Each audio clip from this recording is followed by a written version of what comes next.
Welcome to Culture Couch Lives. We've got James, Carly, and Woz. How are we all? Good? Hi, Rosie. Yeah, we're How are good. you? Very good. All going well? Everyone's good? Yes. We're Macca, cold how's your knee? down under. You've got a new knee, Macca. Macca's got a new knee. Tell us about your new knee. Is it going all right or not? Total knee replacement 2 weeks ago. So it's been a big couple of weeks, but we're getting there, getting mobile again. And driving myself crazy at home here. All right. When are you back on the tennis court? Be a little while, but I'll get back there. Yeah. All right. Fantastic. Hey, I've got a question, which is a long question. So let me just sort of paraphrase the question. It's from Lionel I won't mention the company because it'll give it away. So Lionel's asked a question. I'll paraphrase it. We had a town hall with our CEO just recently, and it concerned me. All he talked about is the lack of supply chain, the war in Ukraine, the inflationary rates, and again, I'm paraphrasing it, and it worried me that our leader was talking about all the external problems and not addressing what he can control. And I just thought it was a really, really fascinating question because there's so much going on around the world at the moment, so much in Australia, and it varies from country to country. And obviously some incredibly serious and dramatic and terrible things. And you mentioned the war and this, the inflation and all this, but it was a really interesting question.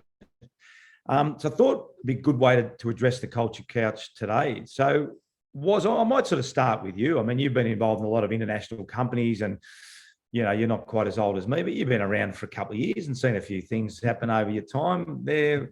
So mate, how would you address the question and the concerns of someone, a worker clearly in a business, and listening to the CEO just talk about basically all the problems that no one in the company can really control?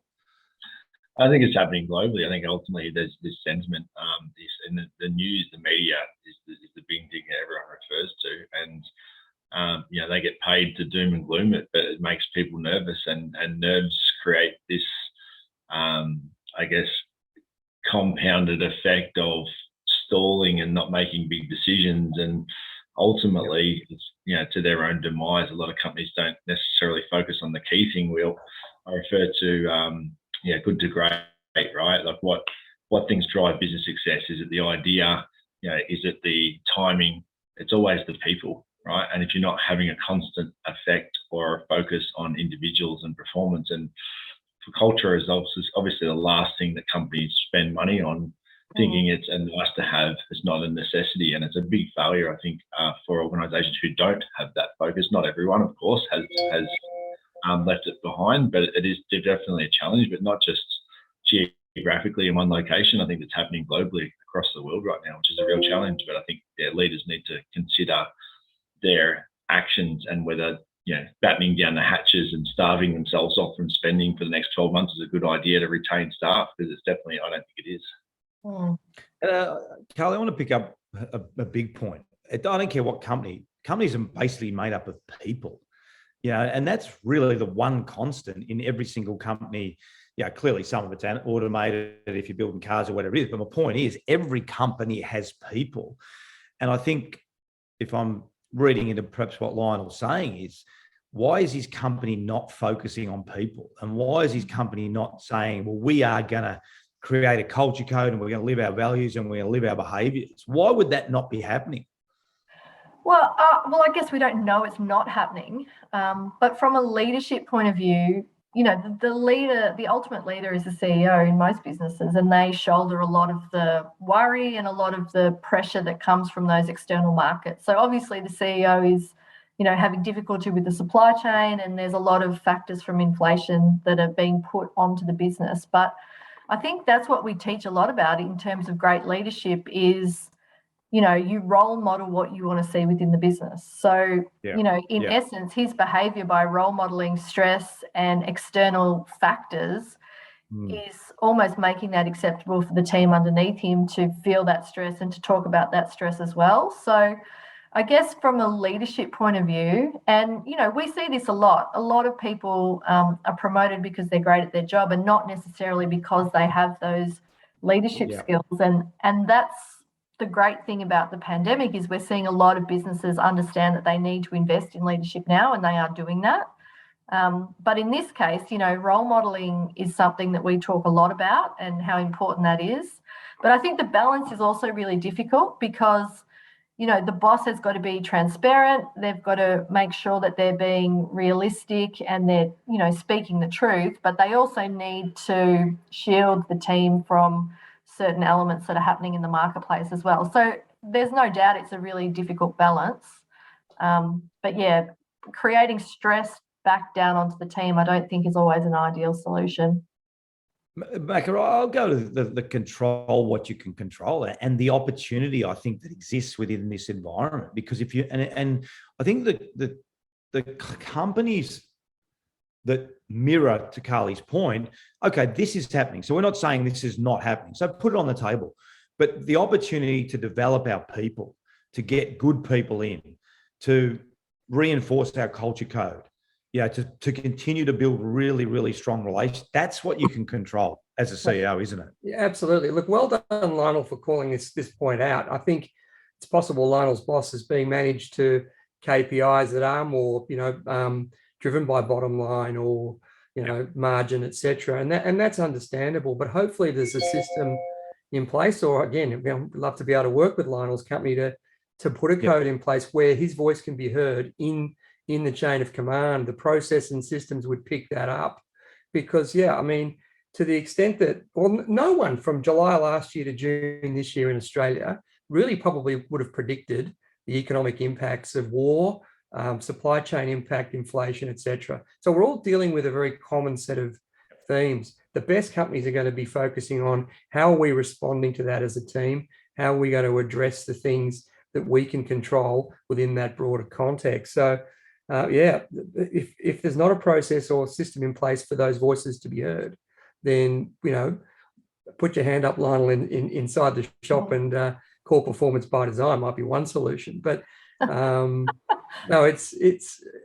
But I think James, you're pointing around. Controllables. Well, his competitors are faced with the same thing. Absolutely. It's not like it's not an even playing field. So my response to Lionel would be, I'd be worried if the CEO of your biggest competitor is not talking about it, because then they'll get a competitive advantage. So that's a big part of it. Everyone's facing the same thing, aren't they, really? Yeah. So what and globally, like, we've got a situation where, the unemployment rate in a lot of countries is really, really, really low, right? So if you're not spending time, and as Carly said before, if you're the leader, it's creating anxiety internally, and there's lots of jobs available globally, and you've got a lot of focus that other companies have focused on, leadership development, really helping you improve as a person. The environment that you're walking in is managed in a way to which care about your values of the organization and all those types of things. You're going to find a very slippery slope out the front door of your organization if you don't have focus on it. That's for sure. Yeah. And I think too, as I said, Carly, it's again confronting it. So we're not sitting here going, well, you got to pretend it's not happening. No one's saying that. But the opportunity arises when you actually put on the table and say, but that's there. That's what we can control. What we're going to do this week is we're going to do a relationship building exercise. We're going to have some real conversation around the behavior. They're the actionable points, aren't they? To get back culture. And that's effectively what culture is. What are the actions of the week, rather than worrying too much about the outcomes of the month or the year or whatever it looks like. And there's a really nice quote, James, doing the rounds at the moment that talks about, if you put a lot of time and effort into your culture, why would you bother if people are going to leave? But the counter to that is you should do it anyway, and hopefully you'll get people to stay. And it's just that positive kind of spin on that component, that everyone talks about how the team is their most important asset and that people are the most vital part of getting the business to where it needs to be. But we still don't have, that bottom line clarity on how much impact that people have on the team. I think everyone knows it, but at the end of the day, the focus sometimes isn't there. But it is a really, really important thing, Ruzi, and absolutely the system and making sure that that's in place. And even just the fact that we're checking in on it. I think that our team tune-ups, we talk to our clients about, you really need to check in and have these vital conversations, 2 or 3 or 4 times a year. And that's not the norm for most people. And I know in sporting teams, absolutely it is. But even just that cadence of checking in on how are we actually doing and what can we do better is such an important part of the process. It's really underrated, I think.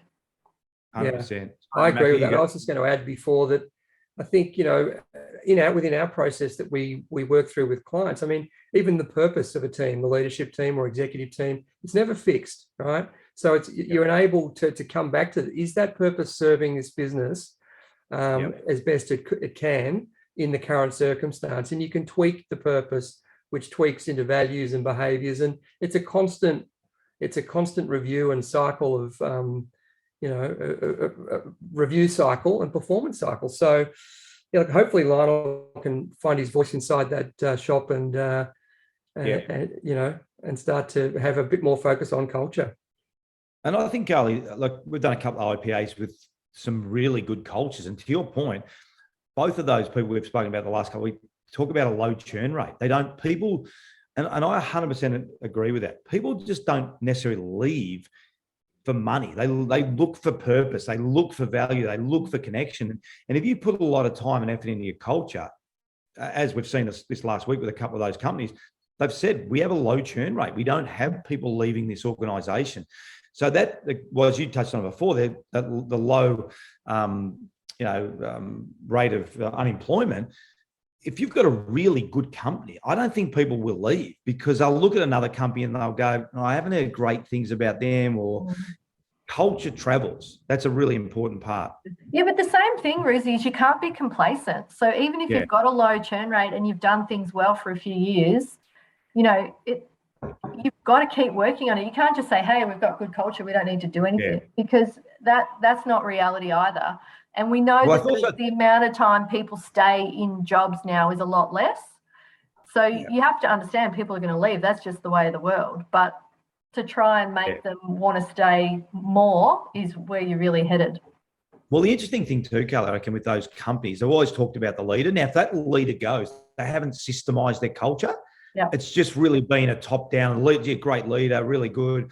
The values that he talks about does, which is great, which is fundamental to our program. But the danger is if you don't systemize it and you don't really understand and you don't take the chance out of it, as soon as that CEO leaves, what does he do? Fundamentally, he's going to take the CFO with him. He's going to take the head of marketing. He's going to take someone else. And all of a sudden, to your point, Carly, you haven't systemized it, and that's disappeared. And suddenly everyone's floundering with that. So maybe one last comment from each of you, and Lionel's, and I'll wrap it up. Do you want to make a final comment for Lionel? Oh, no, Australia specifically, I think everyone's like waiting until the financial year, what are we, 21 days out? And I don't understand that whole mindset right now. Like, don't wait. The whole exercise for actually to get set up, but that makes no sense to me. So I just think it's now. It's pertinent now. Get on with it. And 100%. Carly? Yeah, I think, Ruzi, just leadership and leadership skills and training up your people to be amazing role models is really, really important. And even if you've got a good leadership team at the moment, it's still worth investing in them, and it's still worth showing them that they're worthy of that time and that development, and it's always going to pay off at the back end. Yeah, 100%. James? Yeah, look, any investment in culture, building trust and strong relationships within the business, it's got a huge return on it. So for Lionel's company, hopefully they can find that investment money and tip it in, because the economy's and the things impacting the economy aren't changing anytime soon. So culture is going to be the main difference. Yeah, and one thing I might add too, and we talk about this all the time, leaders are always being watched. So clearly Lionel has watched the CEO really closely. So we talk about it all the time. So just my message is probably a bit to having been a senior coach, I was mindful, everything I spoke about, everything I did, everything, body language, so just be aware, if you're CEO, when you're speaking, everyone's listening. All right. When you walk in the office, when your body language, how you're feeling, et cetera, et cetera. I think that's another big part of it that sometimes, it's that we take for granted, and maybe we throw out a flippant line or whatever. But as a leader, as a CEO in articulate. Everyone's watching and everyone's listening, and clearly Lionel is concerned with the comments of the CEO. And hopefully, Lionel, that's given you a little bit of a framework. And I think, Carly, you mentioned, hopefully there's a safe enough environment for Lionel to go to the CEO and sort of say, look, I think there's an opportunity. I think we can start to implement some systems. What do you think? Bang, away we go. But well done, guys. Excellent Culture Couch live. Thanks, Macca. Good luck with the knee. Good luck on the grass courts. The grass courts have shut down at Kooyong, so you won't be in the grass season there at Kooyong, so you'll be fine. Yeah. Thanks, Carly. You got to get back to putting a jelly bean and some chocolate out on the table again. So bribing the kids. Is that good behaviour or not? Is that good behaviour? We need some real talk around that or not? I tell you what, when you're under pressure as a parent, Rosie, there's a lot of things you do that you shouldn't do. Don't say that. That goes against everything we stand for. Okay, good point. Guys, you've got to get better to the basketball down at Venice Beach and play some 3-on-3. So, all right, we'll see you all next week on the Culture Couch Live. Lionel, hope that gave you some answers. Thanks a lot. See you next week. See you later.